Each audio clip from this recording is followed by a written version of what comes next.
ছোট্ট আয়ান, বয়স ৮ বছর। সে গ্রামের এক সবুজ মাঠের পাশে থাকে। আয়ান খুব বই পড়তে ভালোবাসে।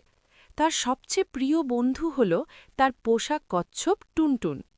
টুনটুন ধীরে হাঁটে, কিন্তু খুব বুদ্ধিমান আর মিষ্টি। একদিন বিকেলে আয়ান গ্রামের ছোট লাইব্রেরিতে গেল। সে নতুন গল্পের বই নিতে চায়, কিন্তু গিয়ে দেখে সবাই একটু চিন্তিত। লাইব্রেরির দাদু বললেন, ওরে আয়ান, আমাদের সবচেয়ে মজার ছবির গল্পের বইটা খুঁজে পাচ্ছি না। আয়ান অবাক হয়ে বলল, কি? ওটা তো সবার প্রিয় বই। টুনটুন তার ছোট মাথা নেড়ে যেন বলল, চলো খুঁজে দেখি। আয়ান বলল, দাদু, আমরা খুঁজে বের করব। শুরু হলো তাদের ছোট্ট অভিযান। প্রথমে তারা বুকশেলফের নিচে দেখল, তারপর টেবিলের পাশে।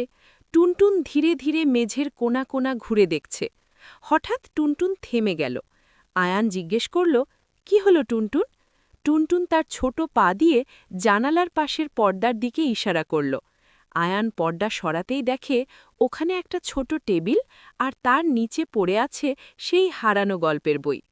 আয়ান খুশিতে লাফিয়ে উঠল, পেয়েছি পেয়েছি। সবাই মিলে লাইব্রেরিতে বসে সেই গল্পের বই পড়ল। জানালার বাইরে নরম বাতাস বইছে, পাখিরা ডাকছে, আর ভেতরে আয়ান, রিদু আর টুনটুনের হাসির শব্দ।